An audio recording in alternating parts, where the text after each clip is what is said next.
రోజుల్లో పరిస్థితి ఎలా తయారైందంటే కన్న కొడుకుకి కనీసం తండ్రి ఒక మాట చెప్పి ఇలా చేస్తే బాగుపడతావురా అని చెప్పే స్వేచ్ఛ కూడా లేదు. ఎందుకంటే నువ్వు బాగా చదివి డాక్టర్ అవ్వురా, నేను నీకు డబ్బులు ఖర్చు పెడతాను అని చెప్పి ప్రతీది అంటే కంప్లీట్గా ఫుల్ డబ్బులున్నాయి, ఆస్తులున్నాయి, బిజినెస్లున్నాయి, అన్నీ ఉండి కూడా నువ్వు డాక్టర్ అవ్వు బాబు నేను చదివిస్తాను అని చెప్పినందుకు ఆ తండ్రినే అతి కిరాతకంగా కాల్చి చంపేసి డ్రమ్ములో ముక్కలు ముక్కలు చేసి డ్రమ్ములో కుక్కిన ఒక ఘటన యూపీలో చోటు చేసుకుంది.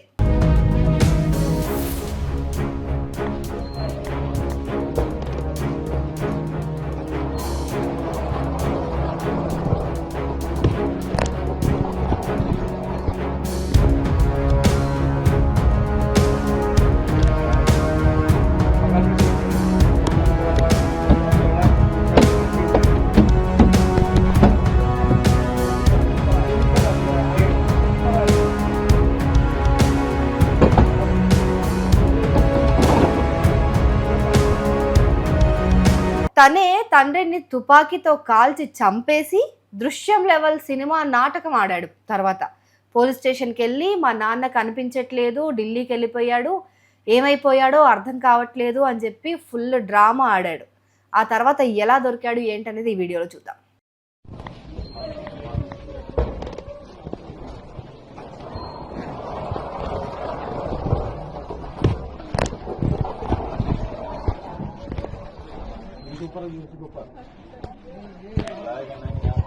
बगल में सीट पे रख दीजिए,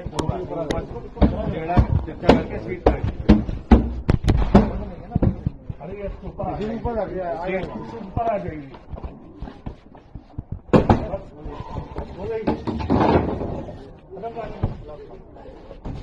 మానవేంద్ర సింగ్, ఈయనకి 50 ఏళ్ళు ఉంటాయి. నగరంలో పాథాలజీ ల్యాబ్లు చాలా ఉన్నాయి. వీళ్ళకి మద్యం దుకాణాల వ్యాపారం కూడా ఉంది. సో ఈయన భార్య 9 ఏళ్ల క్రితం మరణించింది. ఆర్థికంగా ఏ లోటు లేకున్నా కూడా కుమారుడిని డాక్టర్గా చూడాలి అనేది ఆయన కళ. సో బిజినెస్లు ఇలా అన్ని నాలా కష్టపడ్డం ఎందుకు, ఒక డాక్టర్లా చేస్తే సమాజానికి ఏదైనా సేవ చేయొచ్చు అనే ఒక ఉద్దేశంతో ఆ తండ్రి ఆ కొడుకుని డాక్టర్గా చేయాలని చెప్పాడు. ఆ కొడుకు పేరు వచ్చేసి ఆ ప్రబుద్ధుడి పేరు అక్షత్ ప్రతాప్. ఆయనకి 19 ఏళ్ళు. అయితే ఇంటర్లో ఇతను బైపీసీ చదివి మంచి మార్కులు తెచ్చుకున్నాడు. సో బాగానే తెచ్చుకున్నాడు కదా, డాక్టర్ డిగ్రీ చేయడం కంటే ఎంబీబీఎస్ చేసి డాక్టర్ అవ్వడం బెటర్ కదా అనుకున్నాడు వాళ్ళ ఫాదర్. సో చిన్నప్పటి నుంచి అది ఎలాగో డ్రీమ్ కాబట్టి నీట్ పరీక్ష రాయిరా నాన్న, మంచి డాక్టర్ అవుతావు అని చెప్పి తరచూ అతని పైన ప్రెజర్ చేశాడట. కానీ అక్షత్కి మాత్రం అసలు డాక్టర్ అవ్వడం ఇష్టం లేదు. పోనీ ఇష్టం లేకపోతే అది సముదాయించి చెప్పి అర్థమయ్యేలా చెప్పాలి. కానీ నేను డాక్టర్ అవ్వను పో, నేను బిజినెస్ చూసుకుంటాను, ఇలాగే బతుకుతాను అని చెప్పి తెగేసి చెప్పేశాడు. దీంతో ఈ నెల 20వ తేదీన ఇద్దరి మధ్య మళ్ళీ ఇదే వాగ్వాదం స్టార్ట్ అయింది. ఇద్దరి మధ్య ఆర్గ్యుమెంట్. నువ్వు డాక్టర్ అవ్వు అని చెప్పి తండ్రి అనటం, నేను అవ్వను బిజినెస్ చూసుకుంటాను, నీకెందుకు నా లైఫ్ గురించి అని అక్షత్. సో ఇద్దరి మధ్య గొడవ అయ్యేసరికి ఆ కోపంలో వాళ్ళ ఇంట్లోనే, తండ్రి మంచి బిజినెస్ మ్యాన్ కదా, వాళ్ళ ఇంట్లో లైసెన్స్డ్ గన్ కూడా ఉంది, ఆ గన్ను తీసుకొచ్చి తండ్రినే కాల్చి చంపేశాడు. ఆ సౌండ్కి అక్షత్ వాళ్ళ చెల్లెలు పక్క రూమ్ నుంచి ఏమైంది ఆ సౌండ్ వచ్చిందని చెప్పి తను పరిగెత్తుకొచ్చింది. తనకి 16 ఏళ్ళు మాత్రమే. అక్కడ ఆ ఘటన చూసి తను విస్తుపోయింది. కన్న తండ్రిని కాల్చి చంపేశాడు మా అన్నయ్య అంటే ఇంకా ఆ అమ్మాయి పరిస్థితి ఆ క్షణంలో ఎలా ఉంటుందో అర్థం చేసుకోవచ్చు. అయితే చంపేసిన తర్వాత మరి చెల్లె చూసింది, తను ఎక్కడైనా చెప్పేస్తుందేమో అని చెప్పి తనను కూడా బెదిరించాడు అక్షత్.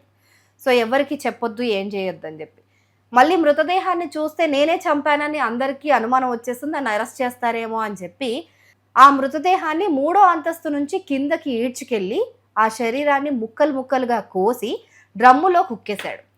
కొన్ని శరీర భాగాలనైతే కారులో మారుమూల ప్రాంతానికి తీసుకెళ్ళి ఎక్కడో విసిరేశాడు. ఆ తర్వాత రోజు మళ్ళీ పోలీసుల దగ్గరికి వెళ్ళి పెద్ద డ్రామా స్టార్ట్ చేశాడు. మా నాన్న ఢిల్లీకి వెళ్ళాడు, ఇంకా రాలేదు, ఈ ఫోన్ స్విచ్ ఆఫ్ వస్తుంది, ఏమైందో ఏంటో అని కంగారు పడిపోతున్నట్టుగా ఓవర్ యాక్షన్ చేశాడు. అయితే వెళ్ళి విచారించిన తర్వాత, పోలీసుల విచారణ మొదలైన తర్వాత అక్కడ స్థానికంగా వాళ్ళ ఇంటికి వెళ్ళి విచారిస్తున్నప్పుడు కొన్ని అనుమానాలు వ్యక్తమయ్యాయి. ఇంటి పక్కన వాళ్ళు వాళ్ళని వీళ్ళని ఎంక్వైరీ చేస్తే వాళ్ళు ఇచ్చిన కొన్ని క్లూస్తో ఇతనే తన తండ్రిని, సొంత కన్న తండ్రిని చంపేసి కన్న కొడుకే ఇలా పాతి పెట్టాడు ఒక డ్రమ్ములో, అది కూడా ముక్కలు ముక్కలు చేసి అని చెప్పి తెలిసింది. డ్రమ్ములోని శరీర భాగాలను స్వాధీనం చేసుకొని అక్షత్ను అరెస్ట్ చేశారు.